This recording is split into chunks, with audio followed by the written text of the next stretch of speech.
Alhadam na tuhin pulhan Dun kay maay haddo tay Lungdon tizat kay sota Sesun butim salvata Mansungam nom latalo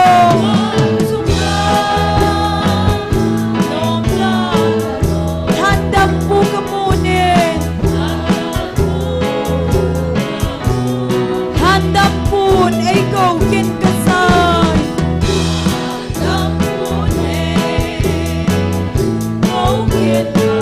Minlaw pikasantay Amen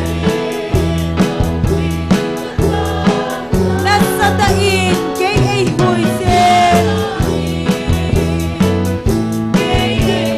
Huhem na tsugasantay Hallelujah Lungdon disat bay sota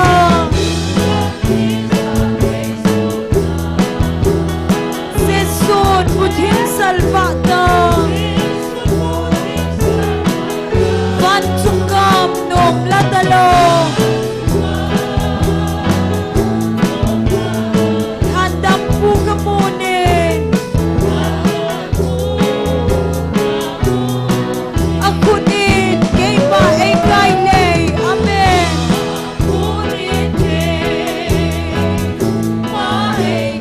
Handam po kamunin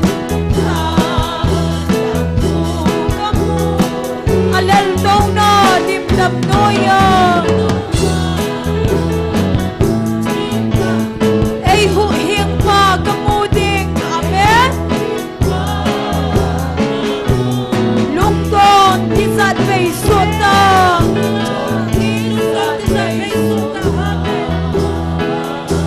Sesun butim salvata Vansungam nom latalo Amen Handam po kamunin Ay luksin na onem kasay Hallelujah Handam po kamunin Amen Alhadam na tuhin pulhan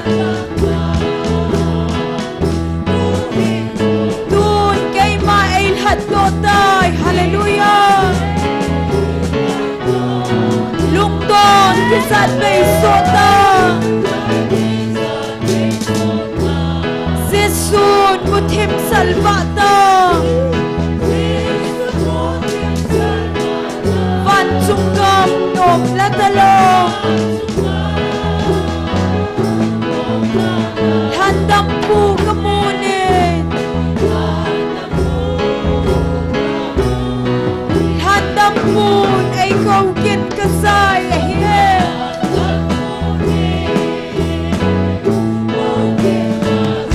Minlaw pikasantay Nasa dain kay ay hoysen Huhing na tsugasantay Amen Hallelujah Lungdon tisat may sota Sesun butim salvata Vansungam nom latalo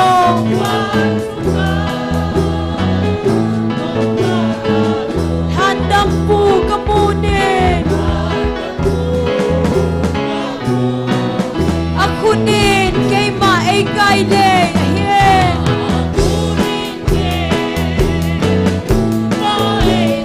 Handam po kamunin Alal Taona dimdam noya Ay huhim pa kamunin Amen Lungdon kisat may sota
hil thei poi hoya hung ko mi pi hoi bon cha vin ding khom tau hite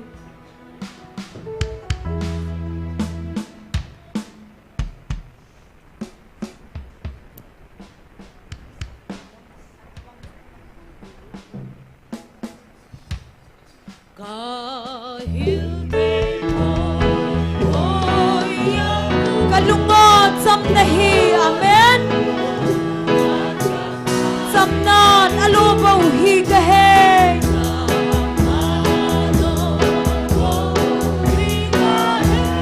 dam heva ahin lo amen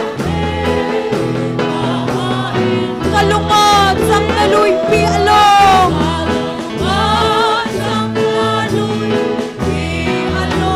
kalungot sam na lui pi along kapela se na tuilong song le ahian Christian ayong Pinay amen to kim noya hisong le lui pi kiselong sing kalha leng vai dang ngau sing ding sanga lung hello ding kalunga sam na lui pi along amen kalunga sam na lui pi along hallelujah kapela se na tuilong song le amen Christian ayong Pinay amen kasay thei poi angay luna hien sumnong ay piu hi amen kalung sung thim sing sem ho na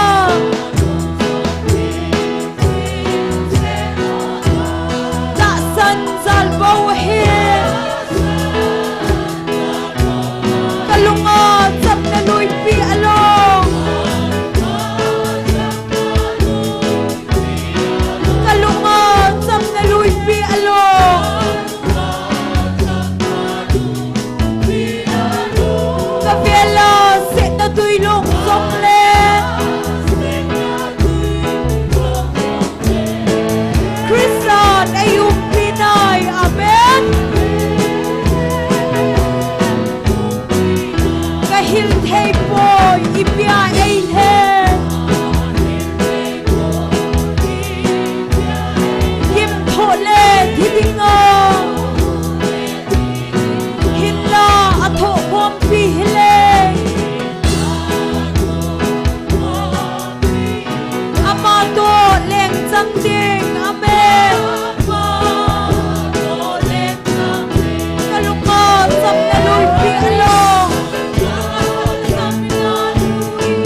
a pie. Pat Zosin.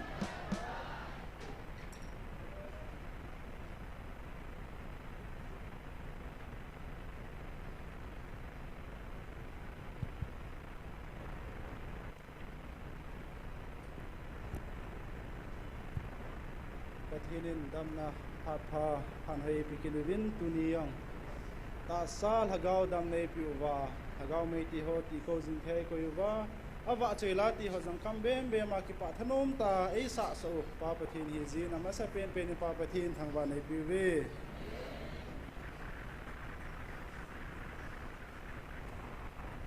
Bible samung khan hin sim deng ka te rom mungge chang somi la li le somi la nga chin sininge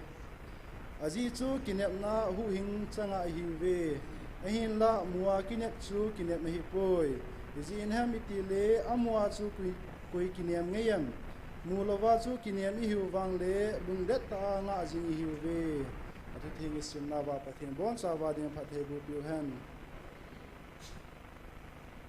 tuni nizako le somi le LHINNA ikimancha nilingo program choncha simhana nenge dunia Taona airam kai pi ding hi le Evangelist mang boy hung hintin pathin wa cheila isa pi ding hi nunga boy kim nu chin abale nu chingnu amawa chenga kuna pathin wa cheila ni sapelin Taona hanane yutin pathin ko makipatha seina Taona hanane yutin ta sa LHAGAO dam nei piwa inam sungwa henlang elol ei mami malahi jong le pathin phat theibu na sim sen lo ichan ho zalin pathin ko makipathu seina ma sepen neutin ani na hin pathinin anako namlam kai ho hin haula cha hausa ho ama ho ding hin puni hin atum ben ana taw pi kinuite pathin LHAGAO sun mei thai cha atam zo hi khusunga jong hausa ki cha ja hung lo jong ma hin haula cha ki cha ja hung thei lo jong ma hin ya cha mon lunga hin khialova ama ho akuna inam sungwa mitam ten pathin ko no hin za theina ding jin pathin ana ko namlam kai ho haula cha ho haus ho ding hin punya tumbe in amo ding Taona na nei pi kinutin sikile tuni program ti ho jang lol hing ta pathin ei makuiwa i chei theina ding in i cheng sin Taona na nei din taw chei na hi pastor lam chai ni nei pi le phangte tuni bon sawin ana taw hite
Hallelujah, hallelujah, amen. Ya kai bol thek pathi.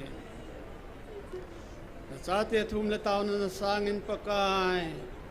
Lagao me ka Tikhomna ni zako le ni som ni le ni li chan ge dam na dei pi wa mi te za che khom jing the ni ko zalun hallelujah tin min theng thang ba e.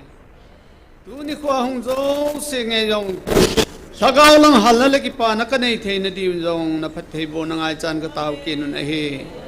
Tu ni na thu si na thuing se ding nge yong dang man din pi kin nang wa chai la sa ding ho zo si jong din pi kin. Kei mo ho ngai ho adinga zong ta sa lagaw hal na leki pa na kanei the na diun hun chom cha ki man cha na laga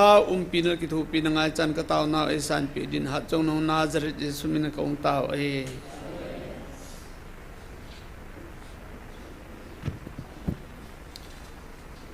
tun program aban na chaluitin pathian wa choila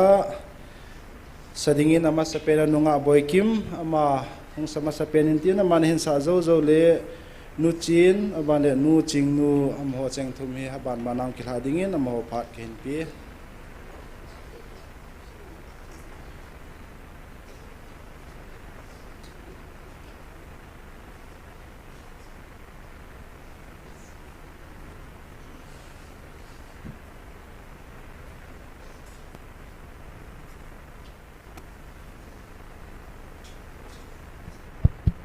Pathian wa chena dingen kalong thimpom pen tela kan sa the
va chaye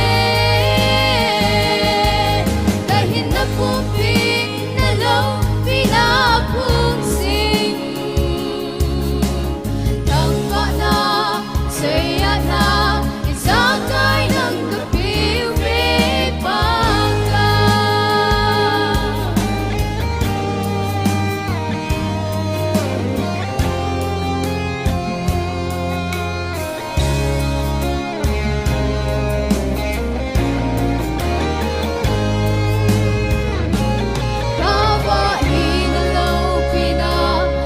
sa na dingin may mangno na sa kay kalung tim katasa kadagaw kahinhane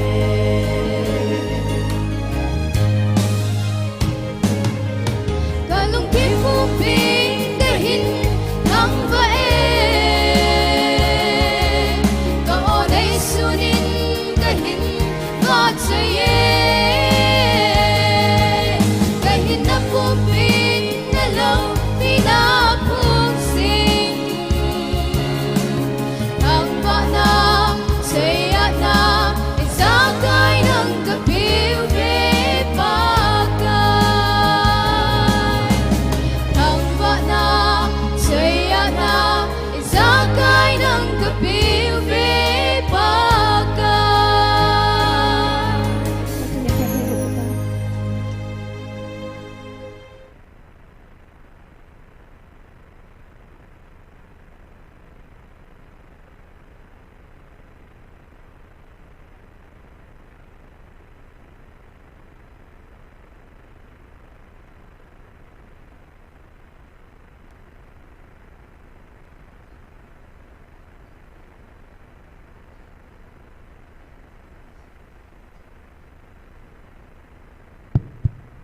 mi pite ho sun pha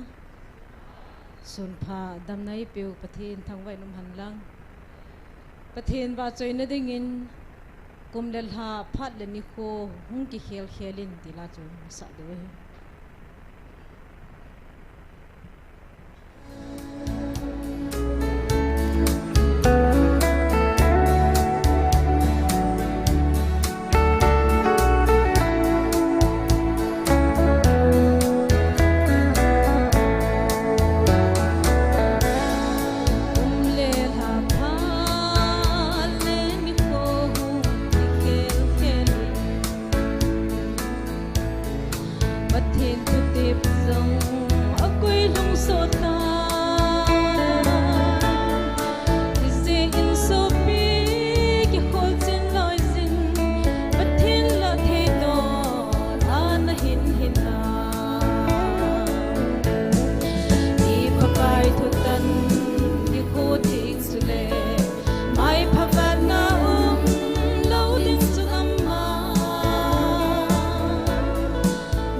Pathen bon chawa din pathebo pitaw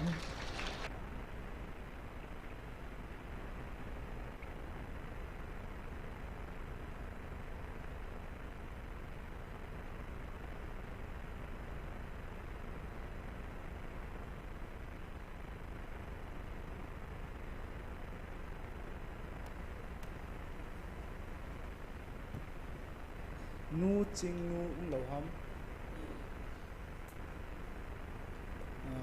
ong lo wai le tan tin pathin wa choi la e sa do piun nga boi kim hin nu chin amani chunga ki pa thui sevin amani zalin pa pathin thang wa nei pi ve win phat aban na cha loi tin tunia tauna elam kai pi dingo Evangelist mang boy pathin phathei bo chang tu ma phat lu dingin ama phat ki taw te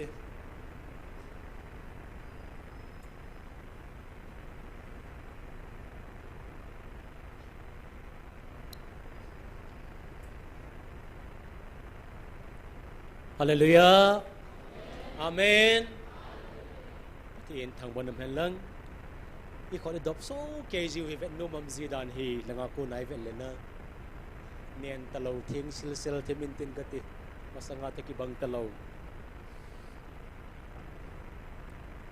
Isaya thiam gau pa in. Ama wang pakai nga jing ho chun. Athau sim thau vintin Muvan lai banga thatso lova leng to digo hi ve pathin thu pha thei bo han lang nang pakai nga se khi zong le ama wang ti na panin na ama wang ata hi le chun Christian te zo sila zong hi pakai hung ding lam gel phalowa ta sa hin kho le lam lungyal za chom sum lungyal nei zong tam pim ding a hi ti akimu e a hin tunin ki pa ten e ho cheng seng kitile apama life apang ho luhang zivin no zong kan zau sa vin e ho zo se ni sia pakai nga jing sa te hi no ban jong ka phat thei bo na san ding hoi tai atia he le chen nai lam sa kum le NIKHO le phat sim ma hi le anai sia nai che che jing ta nan kum kha tieng zong le aleng do ne vin kum ni tiếng zong lên đây kia đồ viên cung bul hi zong lệ nè phim này zong nè viên ti cho ole ti lo ham ati poi le ti kan he in na lung dong tim kan mu cho ahung do nè viên kum thum se na tiếng le wang na mil hi ga ho na tao na za kai ga zo siung thung in tin nếu nôm ta leng pi ga kilo ne phat hi tai pathen thang ban am hen na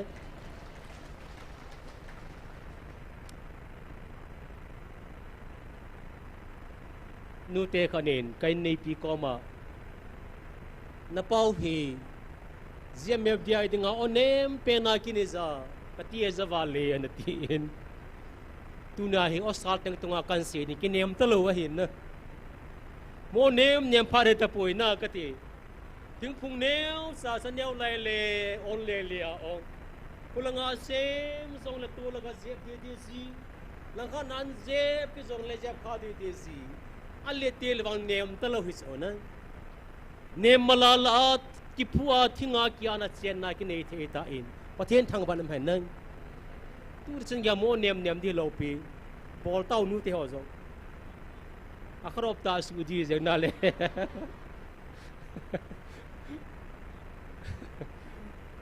ka to de bo vi ong eng ye sup te ho pakai nga sa te hi vin ikiman sa ve tu ni san gi zai wa soi la sau zong tu ni sa num de set kin na pathen thang vam le zingin ila sa ho hi van gam lấy set van gam hi supti ho aki khial na zat chum lo wa hi nang van gam hi holai ding ham ta le pakaya kum thum le ke kum sagi sunga chu kum sagi le ke isi rap sar zo ting le kati kum sagi le ke chu bima ang sunga chu thu ten nom diga hi in ibol na ho zo se ito phatman itaw naga hoy ma zo se thu ten nom ding ama rizara san de he ama de zana mu ding hei to zo se to man ki hom nom ding a sai na tieng le hi chi van gam su le se ma ma hong ding a hi ati in na ya su le se na tu nia van mim che ne tho na pa hi so te ho pa kai thang van na le pa kai lo pi phon na se hi ti hi mu the za min hi chi na sung so na pa kai zin va soi la na sa nau he van til serfim te to ke ma va soi khom da hi ve atia hi le na anom de se zi in lai bana va so la ke sa hi mundang anang o sat ke lo lo hi lu hang ki diu hi nang mundang ano la sat ke lo nai sai poi lai bana le ke sa hi pil ong na isa do go te le ki go che so I kon ha la mai ha pe che zong le var ka che lo lai le ki chi ma var ni ki sai lo lai le khot be ki ga zi ta so he ho bunga he ka ti na iti sum zi lai muna patin va so zi he ano ma zin olen ke palo ham nu le pa te ho van dil thim zi ham na mai so kan ve na hi le jing thim le ke lo ni sao giống số cái đây ta na nôm tan tô tiền thằng ấy bắt thiên thằng vam thế riêng in tu ni hin bắt thiên ngã tàu khom ding hi viên ít tàu riêng bằng viên ít tàu nó họ dấu siêu mà sang lai tàu nó họ ngay tuổi lệ cái sông mi thì họ đúng hal dong amen bắt thiên ni cái môi cái liệt piu và tu ni chân cái giáp cái cái mà đi ngay xin nào pakai ga ma dinga ki man sa no nom se singin pathi nei pu zevin ei ho sa ngin bilang ho in ho pi zevin ai poi mang boy I pi tai le ma sang na ki mukhazi ta poi atam zo tu la hi na lung no mo ham mate zevin akilung no mo nai sai pon na te so na se jo na luya pulin na tha ong don do zie ki na lu da na ki ngai to ta so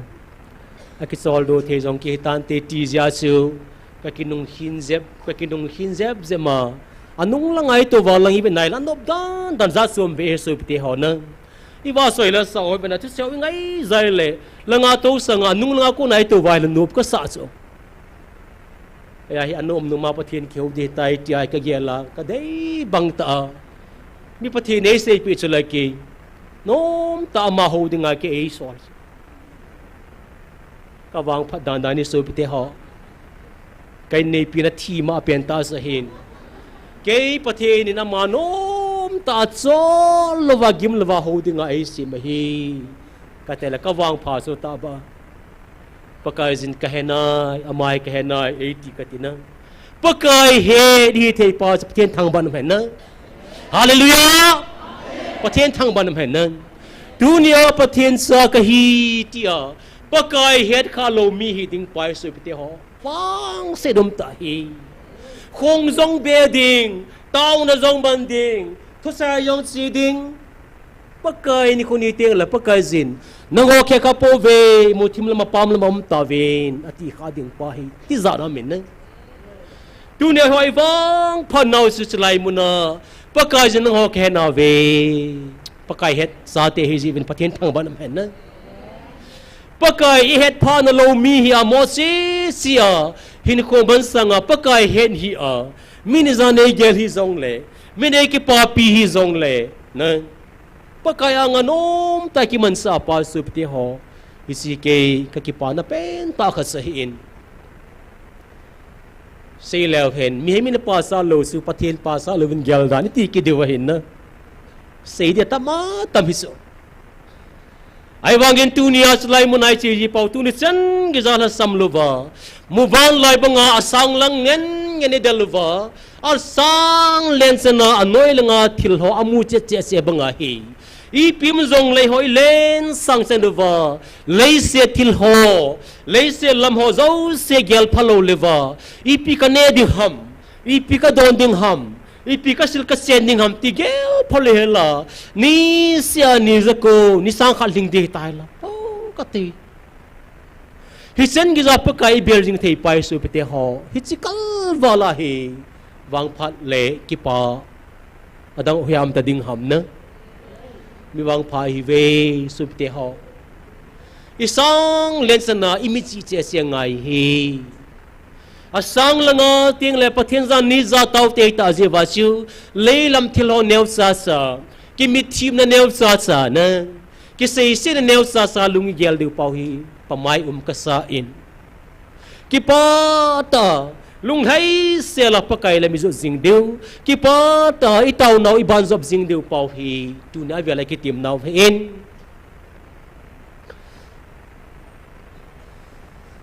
Taona ilut masang ven tu por khat hoi ta kharamin hin sin sim do ing kating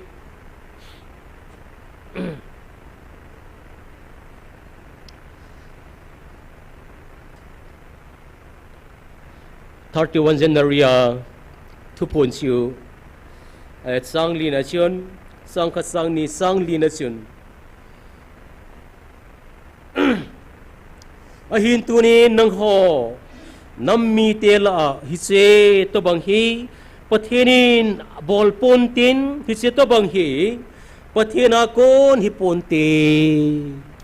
na hi si pathen bol pon tin hi si to bang hi pathena kon hi pon te tu nai banai la tu ni chen ge za pathenin to bang hi thil bol pon tin hi ti hin gabrer van til ki phong pon tin iti hin pathena ma ta na mi te bil ponte ti tu ni chen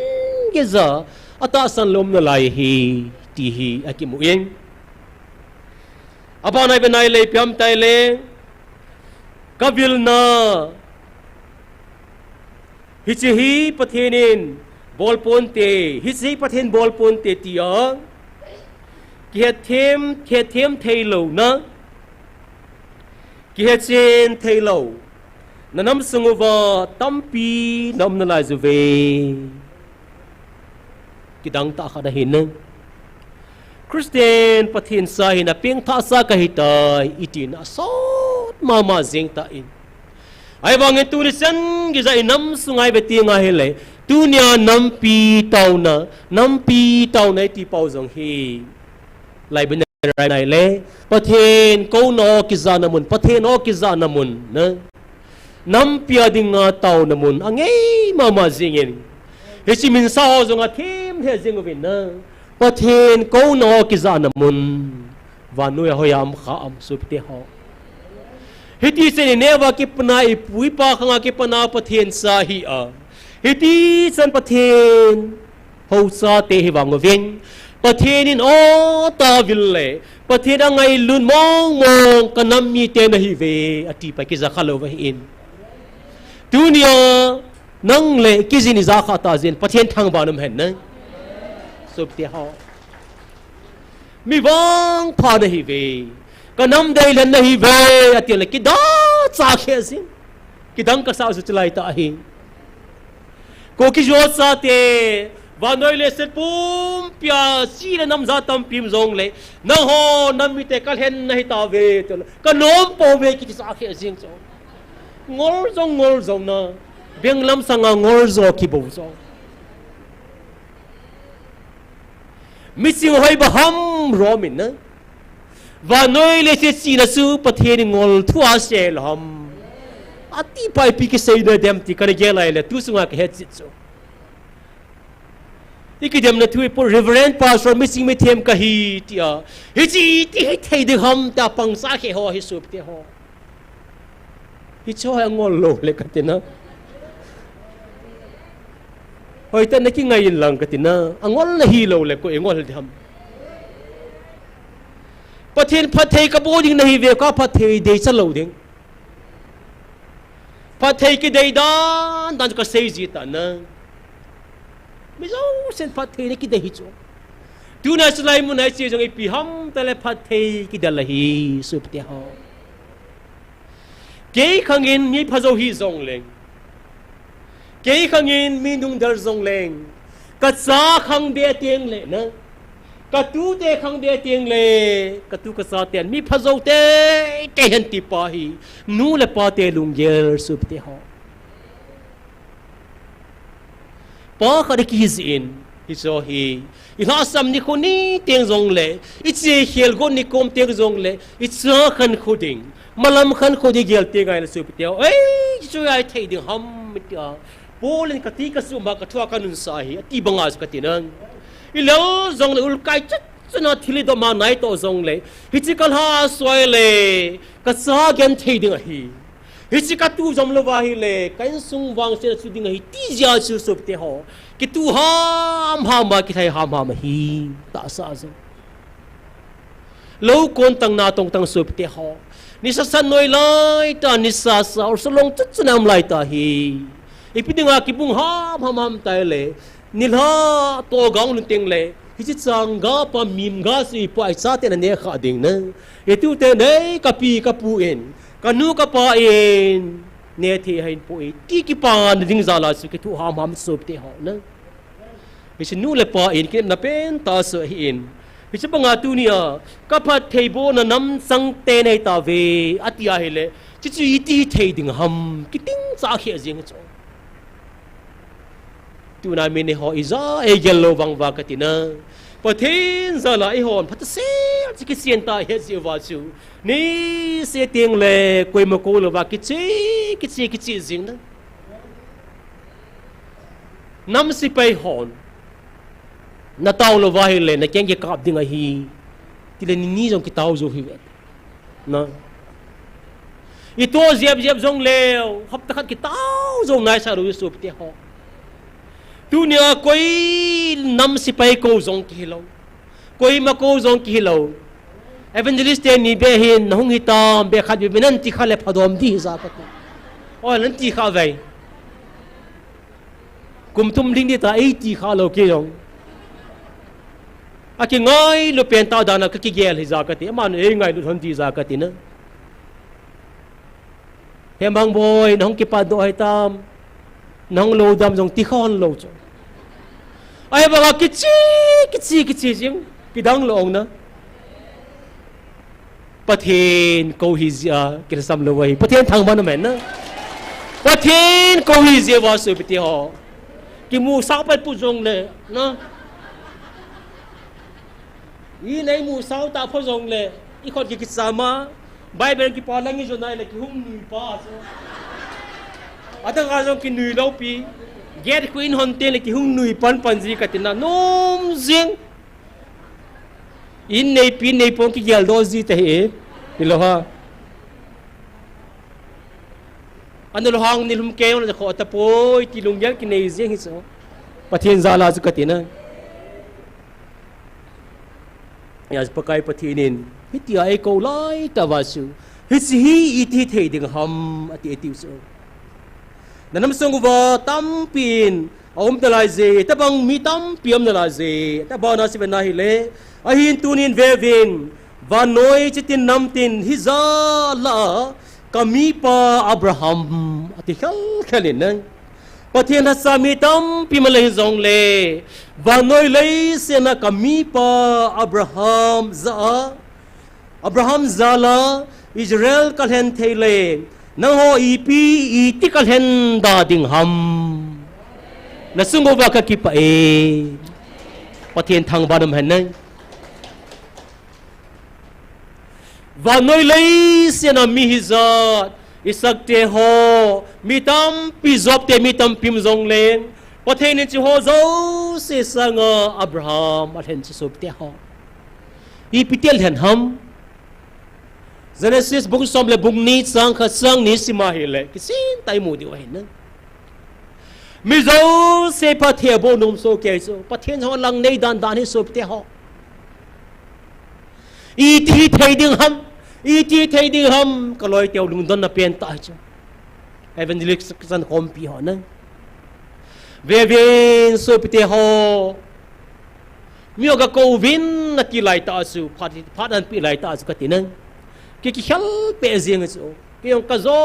sena ka sia ai po evangelist po loi pa pathin slai muna e ko si hi te mun tam pin pathin lai muna e ko jin si hi te ka ti lai ta su iti pathin ni ho ko ki jo sa te sa tum bana e ngai lu wa me thei sa te ma sim khulem ipidinga pam pai ham hi china sei ta tau hi ka ta san lo na wa hi ati sa hi cho kian ka sei chi pi ham ti le pathin ki ti lang nei pathin hi so ti ho pathin thang ban men ne nizako ta ho le hap ta kha ta ho chan ki khet nge la pathin ka ho lu ti su ke wa ata ba ka ti cho tu adi di hi ka thang tom che che cho i ha tao chena zong mi hi ti ai se se dam tam che che jing kha cha cha la mu hum pom lo atol ha zong ma su pathin za la na pathin thang ban ki ti la a ki lom poi ti ke de vintin na pathin dem la tai to mo tol de do Evangelist ni kom hin zong zong ma so pathin thang ban nam hen ti ti ho za kham ding na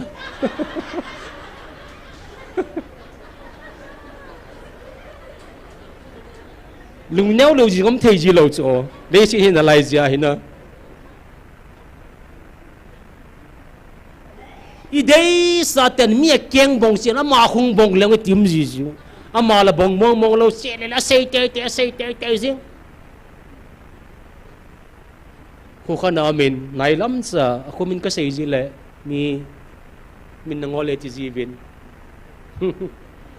cái thứ có xây là kiếm thấy gì lo, mình sẽ có phá gì là cái thi đi gì mình ấy bỏ gì, xây được cái mình tôi cái nhiều thấy lo, ok.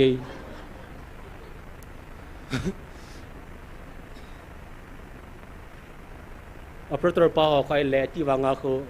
mi to cái nhiều lại là nal sel jing cái na, lel so bang khoi bên này hi là cái ti pa ipangal pau kho, patien na mai piu jong kho patien thang ba am dan na. Boy mai le pangal ka hi tai la ma ki contact the hin amo bang ko pathin tren mi za chum page ka tin lal sa bang mi ta ki howa hi la zo je thei cho ke to ki ho jong le zo thei cho ama he sanga he dana ki ngai to asia la ka ngai nom ki so ma sei kho hi ta bang hi cho zo se benai la su pite ho hi ti lai ta pathin in asai pen ta sui pi ham te le pathin alang nei dan pai ka tin na hi asu pathin hi chan ge ho te le chom cha ho te chan la ne ki ba de le wang sun Evangelist nu ina sei zi ki dang kana sa ji chu kami tol le wa ka vet ji pathin hi ka bo na hi pathin ka so wa hi ti ku pon ting jong na nu na ji na ka la ting le ka ti no ji chu ke chu ki dang ka sa ka ti sa ten ji na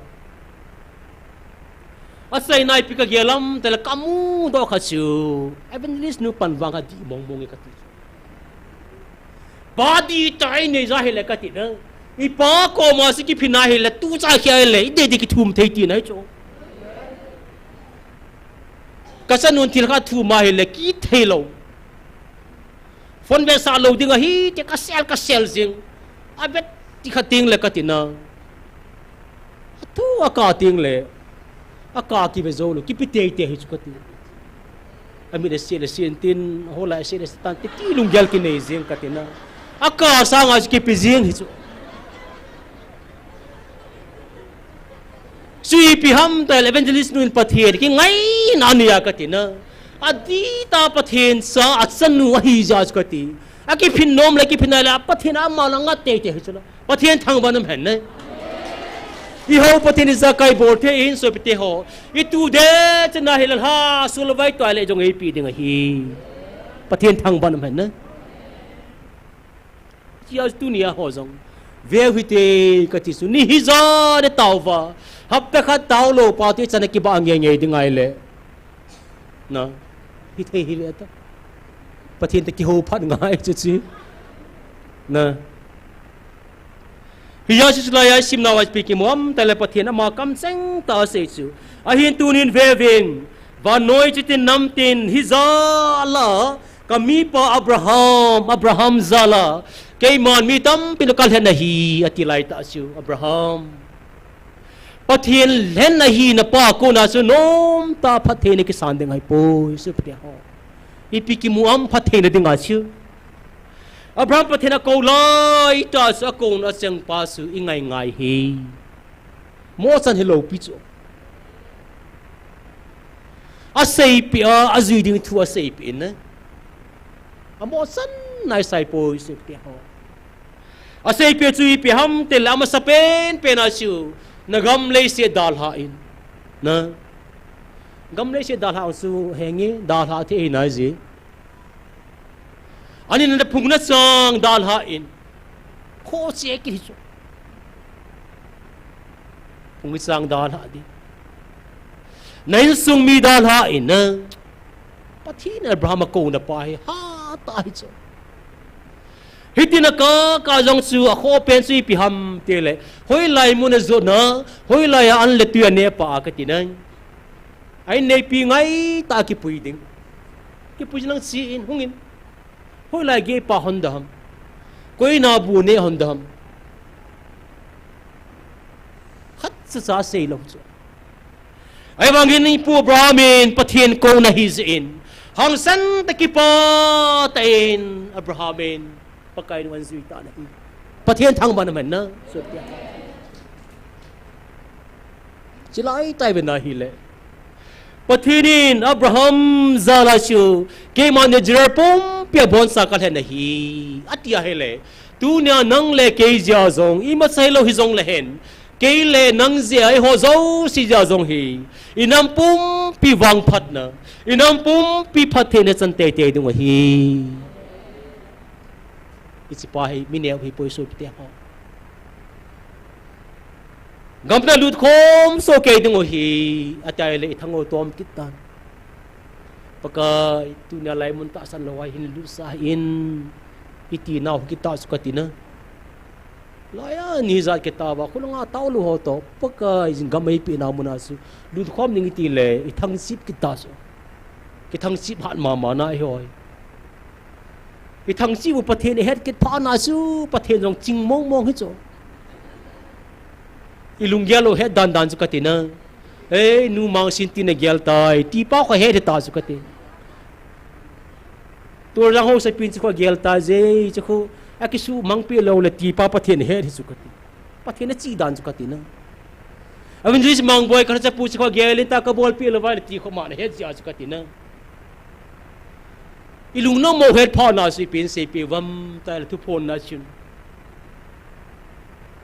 gam wang na lu khom ding o hi na lu khom diu na phat the naw wang ki bang lo ding hi a ta le ha do se so dai nui ki do khol beng u te pathen so ban man gam na lu khom diu phat the da wang su ki bang lo ding hai tai a ta la ai di na se pakai di na si ti ki wa ka ti na hamai si ke do kati ichi ke de vai le tuition pangkin palgal kai ta ichi ke de vai le e dalam tin kita kati e ho jong e phun se danu sup te ho ijrar sa te ti ta ba mosin ijrar sa ten puya mosi anne de kilo kele kadango sa ta phunu su chi ho sang e ho zo chi ho I phun se thei danu hi e ho dia se ha phun pen ki hi chu I jer sa te sang kho zo hi chu I wang pha nau si pi ham ta le pathin ni la su nom han lang I phun sil nau I duam nau tam pim zong la pathin e lung sen na pen tau su I jer sa te pui bang sen lang le su te ho so lai chi gam deu ta si ho so khat sa hing kim hi beta I phun se na wa zim lo cho ken khe su ke ch la I tau ho jong katina na phun se thei dan ho hi aya pathinin kalung se naw si jer sa te pui bang ka pui hi pu in thagawa ka pui nei ve atia siu ahong kile do kile e ti vai ngau so pathin thang ban na tun chi khu gel kan la hi zong le jing teng la hong kile ki nai le ti pa ko e vet pi ji wa ka ti na hi tai chi ham hi bo so kile sa the po ve so ti ha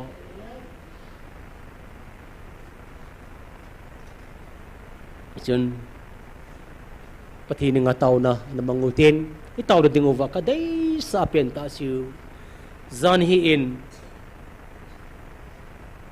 Evangelist Yesela lunin patin tu asejin ano ma zengin na amana se kazan gel kele kalung tong kata kasyu kanma so hisi pi ham mitale kesun Evangelist yes la lun hi sapang sai dham kati le acha te li the ta dan suna ama sa ngalin ngani ta so awang pha in pathin zalin pathin hoi wang pha so acha te len pi pi ai tan ama na se hoi ta khachu ka cha te dilhi am ka ko do en pathin nai to ban lo dio hai tai boy hung do vinพระชมใส่จนปฏินาตรงคมเต่าเตอากินดันสุนัขสุดยอดอาปานะเสหิเจสุนอาชาเตจงดิลิอานมเต่ามาอาวันเนียนขลุ่นึกว่าอมิจงเล็กตีกับป้าในกบตายกับป้าทุกข์ไงไงสิกับนู้ทุกข์ไงไงสิที่อาเกลซาลวาสุอาชาเตหงโดตาสุtapi mong hinna subti zanin pathin wa soi la savin lung nom le jingin na chulai ko na kalung gel la ka gel ka tu nai taun ding wa ka dei sa chu subti ho isa te wa ding ai tau de ka dei sa he zal le nam le gam le chen ding ni tau bin ban ban pathinin puzvin atam zo iya dingai ki taw man lo diu hin nang tu ni sa te ba dingin taw le hen ti hi ka dei sa in a jesu pi ham ta le hoi tan ge lo tin hoi tan ngai vin lang lai mu na mo hi vin lai faung pang ho nu le pa su pi ho zo si hi zong le e ho sang a zong dal hi bom baker kata silong san ge za mi tam pi pang khom zi vin hoi tan ngai zo hi tin Evangelist puina satie ain sunga gel ko a leisen nobsan insen ko sa sumle pai sangin pakai lung laina kapu zosa in keile kan sung miten pakai kin ka boling o hi ati bangana na bolnom boloven na ne nom neven ijer sate hizong la keile kan sung miten wang ke hin kain nei pi ka saten pakai kin ka boling o hi ati banga Evangelist puin asaten sumite to pathina tong komin asaten zonga panu thu ngazin Christian in ko he subte ho tunin ve nangen namu phalo na sate holai mun muna ama inaumam gampa maumam hoilai munam tin he so ke ding hin pathin nei thu pe dung zu ven tu ni hin kan sung mi te ho itsa te lagawa piang tha hinam itsa te lagawa thungai hinam ka sa ten pa le nu kai na ka thu ngai hinam mu pha na lo gamam zong le ka sa ten ke ma lung dei le asem pa pathe lung dei an ko mang na dem ti pa igel di ka dei sai ikitil ko na wa he sup te ho nangin na sakin e pi ta na neza nasa pain dong maphalawan nei ham nasa nun dong maphalawan nei ham tyon het pha ta lo pchu sup ti ha po na dong ta hi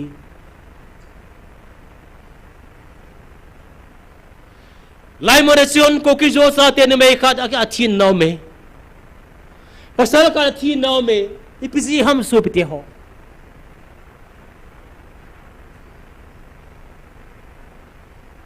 ye turi in hoi tan gelo hitin henge khanto dung zuya si sate gamso mun so ba noile set pum pia pathinin thim zil thei tong thei dinga pathinin gamel pi o hi hi jong la tunia hi sate ho pathin thu dung zui bang le nakine pi dung zui bang tam hinam ti hi tuni mo mana sate ho pi chen ka dei san hi kan tem be so pi ho na sate phone ki bolin na sate ki hopi en tuni mama in phat ki le ding hi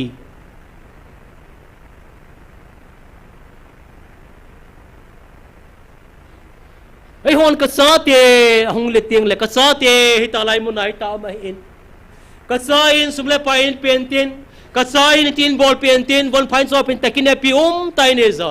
ka cha chlai mu na hi hoi sela ma hi in ilung gel hi in tam tai bna le sup te ho isa teo nang le ke nu le pa hi na ilung gel mga lo tame sup te ho leise na zong hi chan gi za nu mang kim khom lo ki khen na thina nei khen han lang atu pi pe leise na thina nei khen zong na kho po pen thana nei po wa hi lo na sanu na sa pan krista hin na ne za pen thana di ta nei po le chi chi pi kho ham sup te ho ati ding en ki hi sula ki thilo lo le ti leise gim gan the na ga mai ke ka chim mo mong ta sup te ho again the pen ka hi wanga sup ta ka chim le ta chu mi nei le ki nei zo lo mi pha na le ki pha zo lo mi ne le ki nei zo lo ka ge lai le pakai ichle se gim gan the nang ma ko mum sangin nang ma gam thung lang kain kho be ta helang pakai nang ma ko ma ki sol do ta lang ong tilung gyal la kan nei tam pi ka taw na he so te ho leise nei chanu cha pa to ki motu le ki khen na zo le van gam pakai ang so ai mo khom te te ding pa he nu la pa te ho gyal ko uti kanau na pin tha hinam kanau hin khu tin man hinam kanau ki ngai pi tin nei hinam ki ngai pi thuang se ji ji nga hi chu yo lei sa ti za gelo neu cha sa hi ti wa ka ti ke khang lai chen gi a hi ken to ka sol kan se na hi su pi te ho o ka te ka kum kum som thum lang na ling hai ta so ai mà kinh ngol phil lại số ai kinh ngol dan chu lung xe zong ke hello tu ai sa te bna hele ami hung ha do ai le atol pai su ta không ami da tol riêng cho ka chân đường có thủ số vậy thì ni hung le lift ka kinu so sa pang ham ne ni ho dei pha lo ta so moi sa tam ta nei wang wa ke chen nu ai pha lo ta kyo he ni cha pal thei dan chu ka ti chia chu sup te ho I cha teo khan khu gelo tin tu ni ma man ka ti na pata sel sa in mon pi the I sai nam I tiu ma he nam hoi lai mun na an le tu ni a hoi lai mun na gi a hoi lai mun na pi ti ham ti pa hi nu la pa te kin pi tai sa hi ja chana to asa jong I cha hin siam dingai kin pi in haga ba pa ka yang sung ti I cha za lal ku sa ni ti nai so pathen thang ban phen na I chanu na cha pa na pin tha sa hi le na pathen thu ako na hoi ta hong pin tha hoi tanan ko ka hi le bimar lal tu nang da hun ti ngai le na cha na sin na zala chu lal ku na san ji chu pathen thang ban phen na I cha zong hi a lal ku I cha zala pakain na sa na hin sin man na sa na hin pin tha sa pakai zala ke mang sun nan tu na ti a lal ku san ding pai than awam dan na su bi te ho chi ja hi cha tam ta nia ling lu khu apan sangana lal lu khu thei ding khase se zong le a kho poi tilung mun ani uti ka ti chu jinei ki na cha tam ta ta ding gel gel hi vil lang na hilong mang si pathin ei gon pe kalwala hi adang hol hol ngai lo na mong selam ngai chu pathin hi ti ding ngai si ma hi ka cha te to khase se zong le ake khase se zong le pakai thangwa ta ngi ta nom tai si le ki sai jing hilong na imi tol le le ka fon bol le le ngai lo pia ka ti hi ta chu hengi chu tau na neu tin sa teo tau pi utin nai bon san pathin nga tau tin sa te mun so ma ho gel do tin aping tha ho zong pathin a pui jing la ding le ping tha lo ho zong pathin pen thana di ta sa te ho midang tam pi kha lo bin sa te ho tau pi uti pathin ngai bon san ai mai thei sen pathin ngai bon san tau na neu te pathin nga tau neu te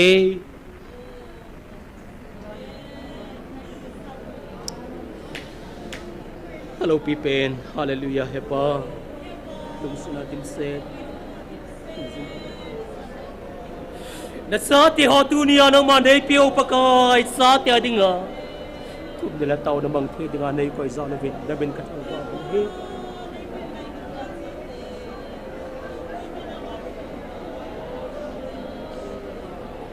amen hallelujah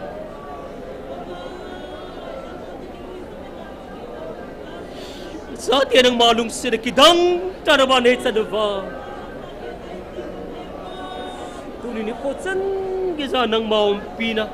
nang mamilung set nang mamingay lu nakidang ta sang jing ken ko nang manay ko sa namin katang ko ni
Dung sinadim set ingay luhing zing kapathin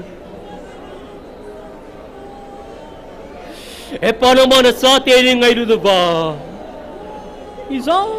kay pinom na nainay jo apatsat sa hoy tsatsa sang di ka naman nainay sa kakipawe pa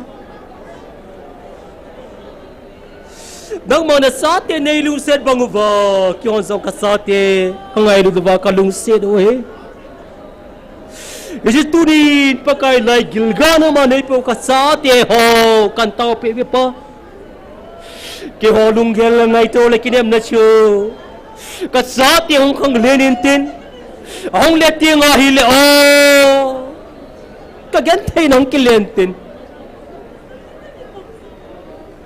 anu apa gantay ta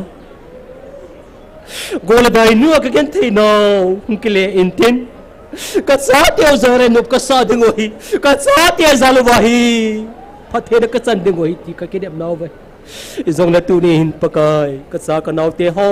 khangdang mel hoi lai lai nunga mel hoi lai lai gorang mel hoi lai lai leise khamna thia ki mangsa zungai mo sona khamang tampim zinglai hi pakai da satan koni pi ka sei dung hampak Kalasam no sa te hinabang ta kakhoka nung nam khal ni ngai dam divin ka taw nahi ama bang tunia ka sa kanaw ti homun song sama mo hen lang in muna kam khom piao hi zong le nang ma lung date sa te hiu hen nula pa te kinam naw sa te hi singo hen ka nung sinin ka sa te ho zo siu nang mang sung san ga de lal ko ka san the naw nei sin pe taw vin ti a ka pakai Nazareth Jesus Christ mina kong taw ko mo he amen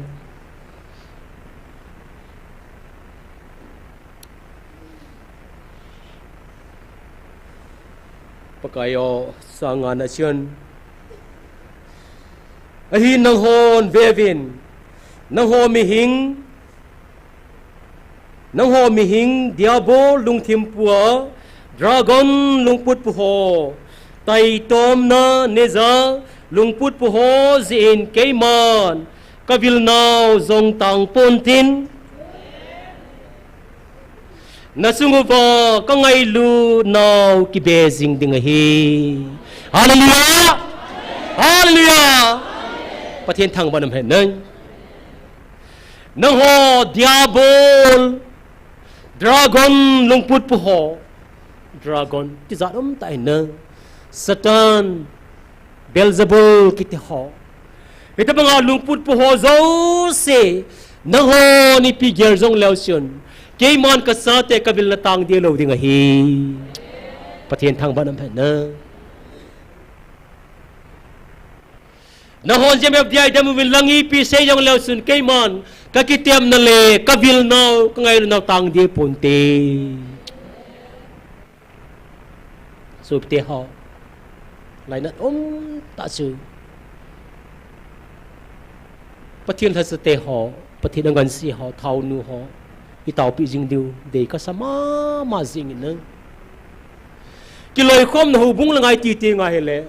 mi tam pi men lang hi zong na sup te ho pastor ho reverend ho evangelist ho atum bana pathian angan si khat ki chang hi chu mi pin zong mo ho tam zo ki ve kiu ka pastor pani pi si zam ka evangelist pu ni pi si zam ti pai mi zo sin ki ve kiu ki sa hin adi zong a hi na ai bang tu lai tam zo bana hi le diabol lung thim pu ho dragon lung put pu ho nang ho jin kapathin ka sa te kabil na tang pun te tu lai ta hi ipi ham ta le a kho sei lang nai wal be sen he diu wa hin nang amin jong sei da eng ka ting kai nei pu sei la ti thi ma hin sei pong ting amin sei lang ma nei bor sa ki ding a hin na la sa thia min thang tai nam vai neu khan musu ka loi ngai ta wa hin na jing kan el ha kin ne khom ki loi khom ai ni mai kha ama na sei chu ko lai ka galen hon na ni season THUPHON nation ka hubung lam kai ho ong ki tolerance GMFDI ya chi honam mani nu pa lai mun ta san honam a khol na ngu vi ati ka ge la kan ni zong za ka lung thima ka ge ka lai na wal sup te ho mai lam ta sa kho zo ji chung chung na si pi ham ta evangelist min thang ta khanai nei zo pathe no man sa lai mun ma thu sei poi ki mana ki mang zing khan ami ama hi chlai question asi in kui ko ma si ham tai le GMFDI taw na mga ni sa taw na mang ho in asi in kaung siling na bole ati so kazala ta kalung sang ping ati zi kalung hang mong mo siwang kalay na lo kalung hang aso siwang he ama zo na ngayon tin na ana za ate ding ahin i ho sa nga pon tho hi bisu lai mu na hong lo thu za ka tin na wala ko sevam at yang ngai diu za hoi tan na ngai han ma zong na ana ngai zin lang sopi patien hat sapu patien ni ngan sin na le ngan sin au pi ham ti zong loi le pai khai na kan tim no min na i piati ai le inam le izana dinga men tha chimi dinga ui cha bola ei bola i cha na hoila na min kai thanga kichim na changa ne ya airport ko ba ki sai sai ho nung min alang lom so pite ho i so pi mi thum thimo hing mo ki sai sai nung min alang lo min alang la te na thopala ta koi na so pi ham hi cho zo se ki le do lai muna tau ka hi ve tau hi ve i pia te le nang in so na kham le ham pathian tu hi za se di ma se ne lo ki to thi min ka ti no chu anu apa to tau khom thelo khang dong i za na mam zula sa ne a pe pya lenga pis grang ma chi tawang ni ha khojin teng le pi pi na mu bam hi cho lain sa langa pathian thu sei pe du zune sane peng thalo mi hi zan ma pathian hi cho lain ngan se lo ham so pi pa hi cho pathian thu sei pe ding kana dalam pia di poi pathian ta sanin nu le pa thu ngai zin ti pe di lo ham hi cho pathian ngan se na don lo wa I pia ti ai le hi chlai mun ani sa ta ra manga ho kha ma na wa le ham lung se tan va ta in chi le ta in pakai mina kan tim nahi lai na namin na ho bung pa hi a hi le ipi boarding ham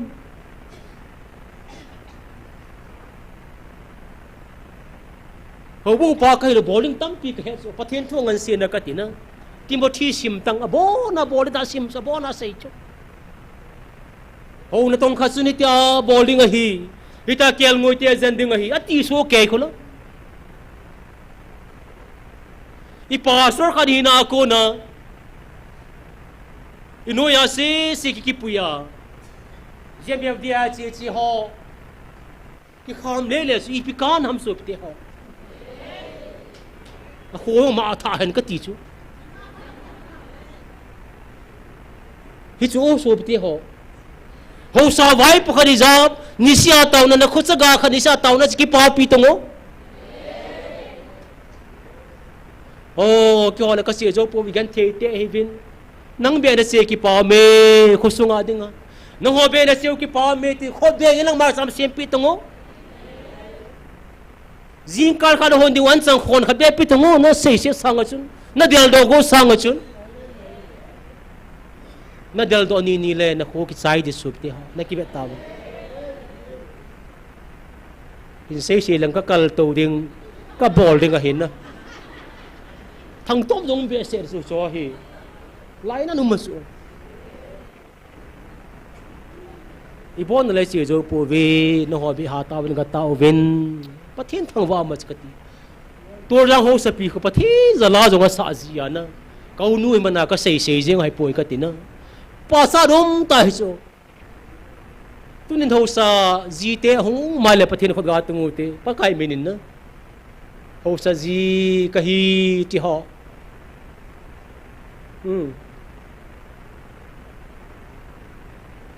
kuning voice SM ham sapa ka hoi lai ko na gam phan ai ki mu wa di wong ki mu wa nai sa hi ta mu jong le bang nup sa hi tau sun hon ko nom ta pathen ka wa sai diu pathen ga me peta ve ka ti diu la kha khat ka san diu ima sa sang hi tau sun hon pathin vai pu na na khos ga pathin na pi ho jong kha zo lo wa ka ti na I pe te le kel ngoi mi za ra wa mang la nain langa ju kham te ju ka tau pi tong na lam kai ho ki pu jin lang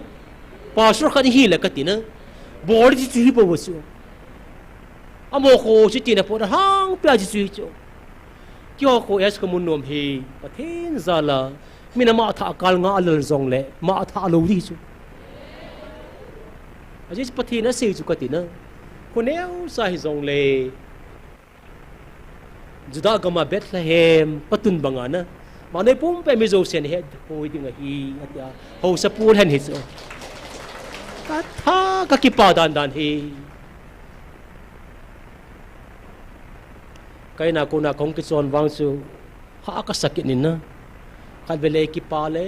kal bele ha ki sa ji kal bele nui le kal bele ki nui ji lo ki nui yang thela phadi hi ana ki nui thela hu so inui ni le pathin pathin in bu tha pe gol le imu hong sau ke le asip tum kit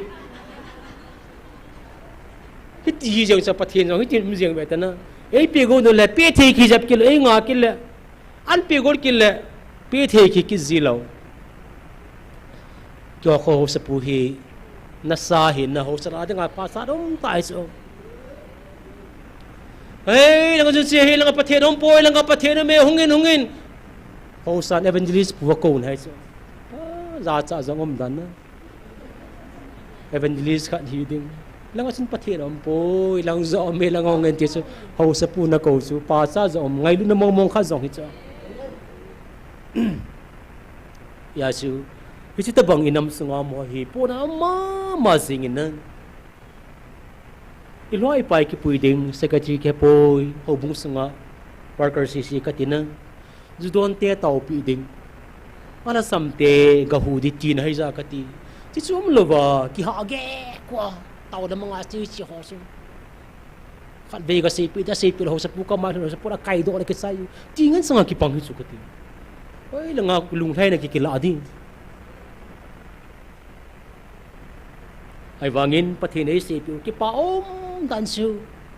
diabo lung put pu ho dragon tabang lung put pu ho nang honi pi bor ipi se jong leusion nang ho zin kasate kabil na taong ponte pathin ei bil jeng hilana pathin ei bil jeng pathin thang wam dan su kate apathin pau hong ki te chin kholam te apathin hong ki tai ati wa kati ni sa le la ne wang wa kati na achin kholam te pathin ni lo so ke pathin jong ei ti wa ki lo su kati ngol zong katina ngambom ngol sung piu yang asung tum pululu ti pa da na su katina to bang takhat sa diso tu sim ki sei to piu yang sung tum pululu ti pa ki bang sa diso tu lai mi ho he dinam nei sa pang ni na lai ji wa na ngambom ngol lom piu yang asung tum pululu tiเนี่ยเนี่ยนี่เขาจงเช่นพอมาจ้าขาเราเกินกับจ้าขาไอ้เจ้าตัวสิมนะพี่ว่าจังสมตุนปุ่นลุนจ้าปังเดียมกันทีแล้วสาตีนให้จ้าปะทีนก็วิลนาวตั้งดีปุ่นตีนเฮ้ยตาชิวนัดสงว่าก็ไงลุนเอากี่เบสิงดึงไอ้ฮีปะทีนทางบ้านมันนะก็ไงลุนเอากี่เบสิงดึงไอ้ฮีizin zong ai lung se la phadi za ki be la phata ya ka tina ki be lo hu cho ki long nu te ho na pa te ho zong a ki chiang su ki lung se ki be ki lo ta za ka ti ki be lo so ka ba ti le ka tina ai ma tha do le ti ko yom ji chu ka ti ka ji nu bo ne vet ki diu za bo chang kya ni bo so hilong na ai vangai ho akibe se lo tam zom wanga se piti ho ipau pathei lung si na hu ka ti I tong le ka lung si na ki be se zing hi atai le ki mu chen se zing ka ti na esi hi pathin pathei bu sa naw thu pi ta khan hi in sun pathin thang wa tin kan sung mi te ho tha sam thei za chom tam pim zong leถ้าสมมุติที่องค์แหลมอนุสรณ์หนึ่งจิมตะปูวินนะประเทศกระทังว่าเนี่ยเจียงยินประเทศนินก็พัฒนาในสังปันตาเวนมุตาเวติฮอซก็เกลลาฮิเลประเทศนับพัดจ้าเทเลปิดานุปีอามาสู่อโคว่าเกนเทเซฮิตินาบอลเวอติฮอจ้าทั้งสิ้นเลยอามาสู่ที่ใจโลไลเลวอาซาเตียเซอร์วิสมุจจัดเวทไอ้เดมหัวเตาปิวเตหาเดมเจเจนดีวินนะพะโซนเตกติโซพะเตริกิจังเจเจนเตกติโซอาหาเดมโซเซกูที่มากับนาฮิเลสุบเตหออาสันนูฮัมอาสัปะฮัมคัดเซอร์วิสเลี้ยงต่อเจเจจิงเวทไว้ผู้ใครเล็ดสันนูจงนาตุนีหุงเราตามอโมจงสุกติปะที่นี่กี่ปาทุสิจินกตุปาเวดิเกดะสุกติเตหอนุที่หอยสุนีนะnatunu pathian jalan service kadahin mutai tan jang hedung ta ke patu se jo pathian thang ban men nang hejita banga mi hiza la chlai munal chi ho sup te ho pathian ba noi lis nam jo se pathian ai bo so yon lai mun ke sian na min ha se le ki lo thing lo khat de o ki pasang khalo dai ti pau hi lung neu na gel hi la hin na lai mun ha chia chi ho hi service mu a hoi thei da Evangelist ni na tao pia service mo ho tula azong katina masanga ki pana hi chose si hin chilai munan so ting wa hile nom di ta so hop so ma sam hin pe vin tin katina อันปิวง่ายจูไล่มันให้ประเทศสเตนเตาปิวนักตินะเตาน่ะจะละหงกาตัวหสิที่กาเนกชิมิลตองยกสมัย3 ปีนะมันลังจงเลยเทมซาสะหงปีจงเลวกตินะโอ้คนลังเปียอดิมเสียดีตาซะ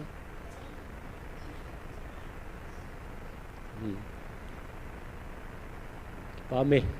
พัดกิใส่กุนจงไอตันนะพัดปิวตินกิใส่เตียงเละกิใส่เดียวตาย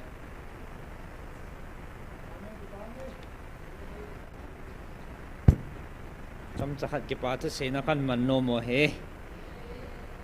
มาสานผัดไปปิวประเทศทางวานักหินปีนนับวันสาวนกังไงลุนสลามกันปีเวฮาเลลูยาอามอจังจานฮีขัดวิญญาณกิตาวสาหงเฮวินิโซปิวมุนชมลังอากุนหงเฮวินนะดำวันก็ตาเนียนาวเมทริกเอ็กซัมไลเห็นเฮ้ยลังๆก็จะปุยอยู่ตามอาคนนักแกงข้าวน้องจะการจ่าเข็นปัดจังห่อตาสันดีเราจมหอยเซ่ห่อจูจะห่อจูปัดทินเมนินก็เฮโลวินปัดจังห่อแหละสกีห่อแหละทิ้งบังทิ้งใบห่อสูงก็กลางไอตีห่อ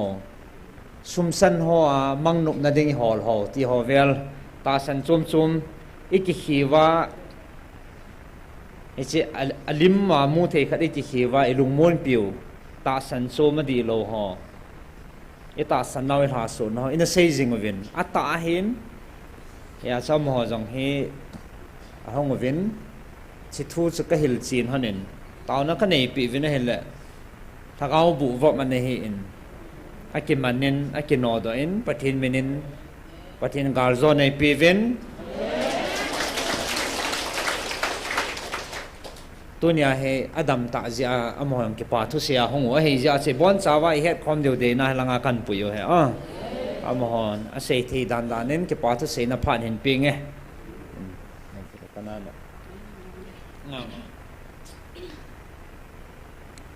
ไอ้คุยโกมนี่นะเราคุยยี่ร้อนสูน้อยน่ะงางบิดไอ้คุยน่ะขังเอ๋แต่ไอ้คุยน่ะงางบิดให้ตบมีสิยามฮาราเวเสมาพรมสิดาไอ้คุยสูงาฮันมาใครจะเหี้ยมาให้ได้เส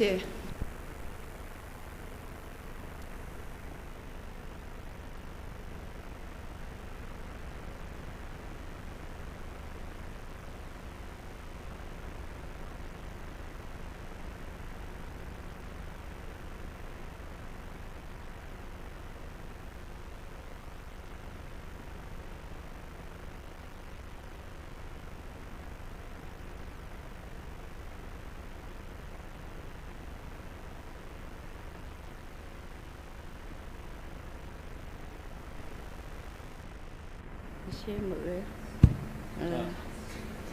อันเดียวอิสระน้องชีดนะหกสิบเซไอ้เสมาโดนมาสาวเลยก็มาป้าสิงจอมมาแต่ไรตระเบนเนี่ยดมไอ้คุยจมูกนะก็ได้คนเด็กก็ว่าบุยรู้สึกฮาราบุยรู้สึกไอ้ยี่ว่าสุไรตระไอ้ยี่ว่าอะไรดิ่งไอ้ดิไอ้สุขรานุ่งไอ้รำเมอินเอาสิ่งยี่มาจ้าสิ่งเนี่ยสินุปีอันนี้นุปะมาคักยาวเออดุน่ะมิจิอาหารสินะโนเนดะจุมปานบก็อดุน่ะมายามบดุสุมุตุดุกะไก่โนดะทับักชูบะเบงโกรดะอดุน่ะสิอังสิเดดุไม่คุยกันเลยเมนะบก็อดุมาสิเอ็กซัมกีมาทำอุยรักเรเลยรบสูเลยตรบสูมาป้าสิงเลยตรบสูไอ้คุยเลยให้ดุน่ะมิจิสิงสกะไอ้คุยเสียงอังรำระกะบอร์ดิ้งได้ไอ้คุยทำท่าสิดามากีฟีเซริสิงมรีอดุมปูบะอดุกีมารักตุดมาสิอนาบิสิหัวเร่หัวรักไปสิดาไอ้คุยอุปายเลยทีอิชูร์ดาปรารถนาไม่ยามตัวเราไม่สิงรูปสิงละปังตัวริงไอ้ขัดตัวเราไม่ก็ magi anabado adu dum ma se henjire anabse henjire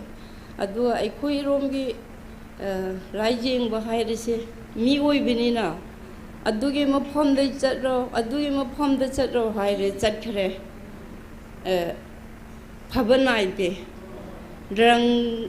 amubo singum hunbir aga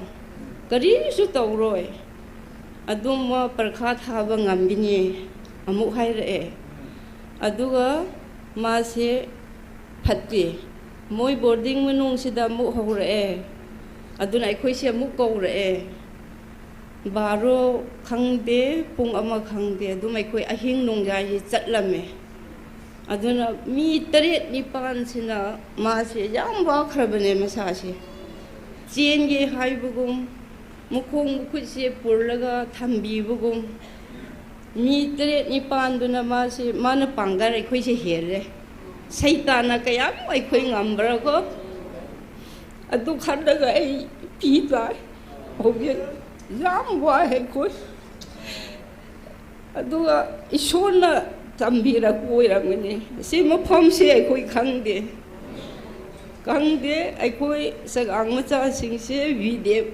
jaw ba ngang sing puri se jaw ba se churchanpur se de ta ba ngang sing reye adu moi se na pau tamme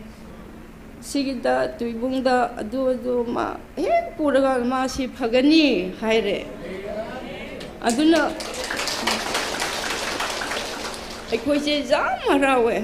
adu ai makchu hogik se khun se da laite lainin khun gi ichi khoi se ngamda bagi guhati da laijing ba chatpa aduna ina mujum do muk sangkhre ai se jam boy jumung digi mapa sing mama sing laitar besu ai se mama oi halabani na phone se dum tawra ai se tumba yade moi gi dama parthana pangal laite ishona chanbiradi phaba oisunu paisa leitarbusu gari singse karam na ngangnaraga pukhi se churchanpur TUIBONG sida aina haiba adugi angang maktuna gari se wairaga thohalla eko ngahanduda adugi numit moi raga dogba numit ahing dudedi nunga thaleko magi anaba hobudu kana su tumdre hauji angang khara purakba makhai singse ahing sida tumdre ima karam hai togadra inaw nupi se parakha su ngarang raiba pukne ko raiba pukta amuk thagini sidi karam hai togadra magi rajing bami singnadi thabe jagini hai ngisi ahing ai khoi tumdre hai rakre adidi noi sem sarakro paisa leidrabisu gari bhara du thiraga purse haiduna ningthoga numisida khoi se mafam sida rae lakpasida ai budi yaurakte angang makhai rak halaga icha nupi ahanga imong nupi duga asimichin manaw siga rak halle aduna ai se dum phone tawre noi mafam jau kharabra baru tarakre ina iba ima jaure hauji ngoi rajing gadogba parthana togadogba singdu thokraktri ngahak ngai kho haina ngai ri hai aina hoi yam haraure noi mafam jawgdu haiduna adu moina loirakpasida angang singduna haraure aingonda ima ishorgi mingda nangna thajabaga mina kaino tawba ishorna anganba uhalle inaw nupidu phare saitan du lauraga thokre haire aduna aise jam haraure ikun sunatre lainin khungi imane bi khoisa aina pau thamre asijan pidu phare haye saitan du lauraga thoke haye adumana thokrak bukanda chaning bu pokrakre cha thakninge acha po chaninge hairakre haiduna pau she pirakre adudi aise halauduna khubak jaikre ma parkha su thaba ngamgini hairakre haiduna aise pi taraga tumin leire khun su nat benina mi gi khun da iso lei benina aduga lambien su oye che churchanpur chatphom se raining khun lambien ni na adum ai se ngai ram re nong su kanna chu re da ai sina phone taw re asi cha sing noi changra ka dobra noi changra o noi chang phut phut na ngai su kari kiri yeng sang na pi ai rai bi bene haiduna adum ko we aina adidi ajuk moi thok ram da sida moi hotel sida ina ngai ram daga moi chak cha bi de barai madi chaning di hai bigi cha hal lagtre aduga ru paisa jang khai khak ga tan se lai bi raga cha han ba adu ai gi mesak se khangde angang sina ko ima buk ne su khangde kari su khangde hai aduna ajuk sida se mechi sina ngarangi nangi tauba lamchat chichat singdu yengba kan de nang asum haina phagadauba ekhoi thaji de isorna nungsibi duna isorna masamak kumraga nang se shokpi raga phabane parthana tokse hai bi hai aingon se de phone tawre adu ngarangi imana tan pijaba paisa pibadu nang masak khangbra hairaga kari su khangde ima su udi hai anaba marak da kari sai gi khon su khangde hai adu masak su udi hai re kaya awabra ko du magi mathak da awaba saitan pu bedo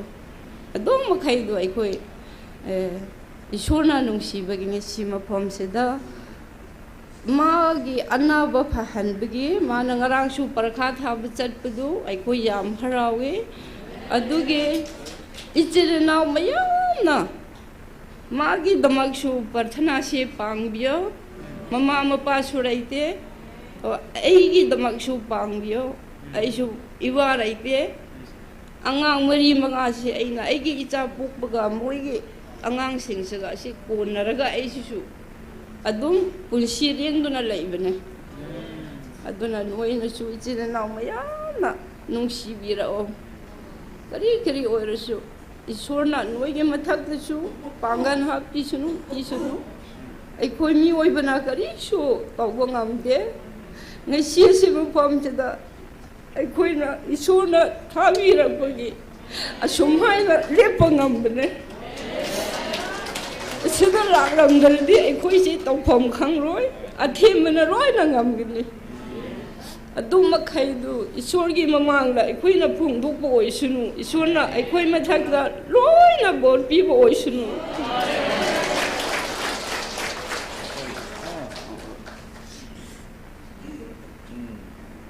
bon sang tha kela chebe kan bol hen lungsit ta in sungane khain na ki pan he jingin tunia he tabanga pathin lopin a pong thia dam nai piu pa pathin ni thangwa ve a se ho su ibonwa he thim thei deu ka ta sanin na he thim thei na wa mi ke pa ta ting la koi mana kham zo lo he abang he dama hong ding ngam lo za cha tam pium he emi ho emi kampau lang he na chi lang e la sam the jing ve nam ho he tang su ka ki kham la le hen a cha sei ding tam pi jing pi nam ke pa na di ta na anei ji wa cho ai ka che pat ge ni khal khal wa hong kha hen so ge gen an sei do en zong la ko poi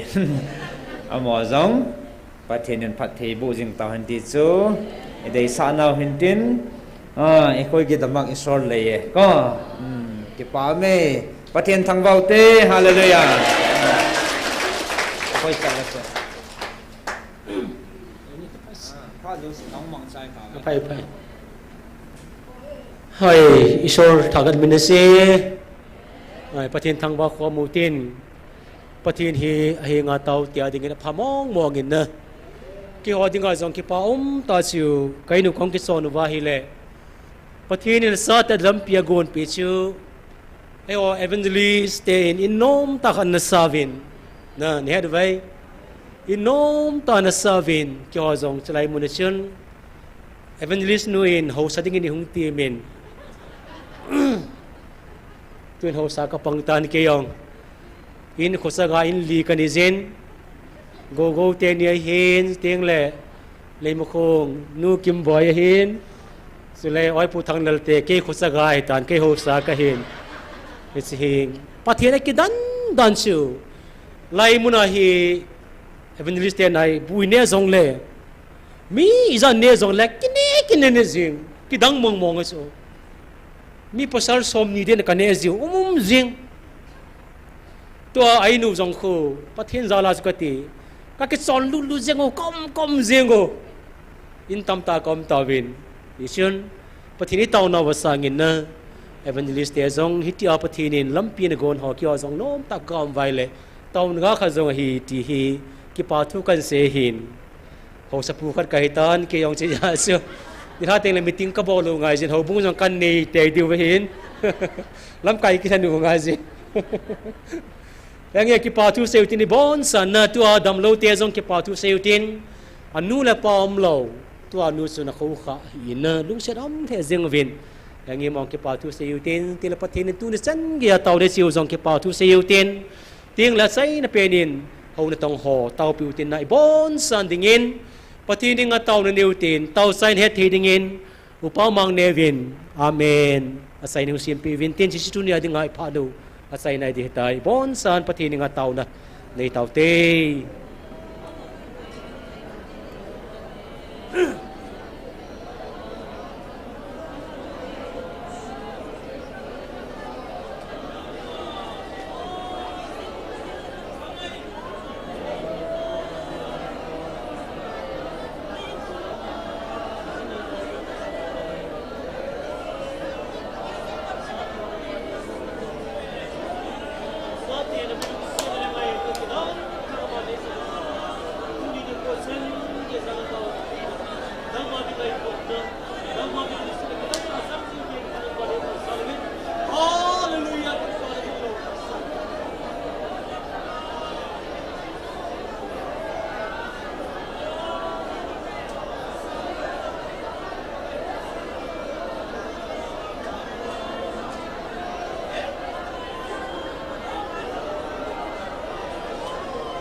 Hallelujah. Kajipa vi pakai. Ningin lung sin na ngai lu na te honai musa vin. Silai mo na pakai nang makoma tau khom dingle. Tagaw mai ti khom ding anangin mi hizat pi nei pui ba tu nikin ho. Nei chei sa tal vin min thing lo pi ka hin thang ba ve. Pakai mun tina kanam mi te hong ka hin gel do ve. Li tan hanga kanam mi te ho tu nin nangin na ho pi a. Thil hung thil so ho hi pakai nang ma nei na ka dei di wa nangin phan na sai le ka ki pa ve. Gal ka zo ba mel ma ka zo sang vi nang ma o ka za diu nangin na dei sa pakai nangin tunin thil hung thil su hoi nang ma kaun o hi ti hi za thei ding le adia nam se pe volunteer pakai nam pala ki loi ho ding ho nangin ahin kho na ven do pi a na din pi din na ko ma kain tau pi ve a ki tong kha ki su kha ka za ve amo jong dam na pi din na ko ma kain tau pi ve ding le tunin pakai ka pathin chilai muna na lo pi na nan to thil bol then ho nei mu sa ji win jong ka ki pa vitamin thing lo pi ka thang ba vin he ka gampum pi wan nangin mo pu na pi hausa hi in nam lam kai nam se pe ho bon sa nangin nangai lu na kan khoma ngai lu na vai ho wa mo pu then di vin nangin na ki thu pi din na ko ma ka hin tau pi ve tun la pha tuni ni ko a nang ma wa chei lang ki sa do ho na la cha pu na man sa til khau na kam chang khat chang ni se ho phat the nei bu pi ka khan nung tiang ojong le la gau thiang tha thil bol the na khat sa nem pi wa ji ni kho tiang le nang ma nei thu tip bang wa tau khom na ban zom kit ding in dam to nei ki mai tu sa di vai za na chu ha chung nung ka pa kai na za ji shumina na ko ma ka tau khom mo hi amen.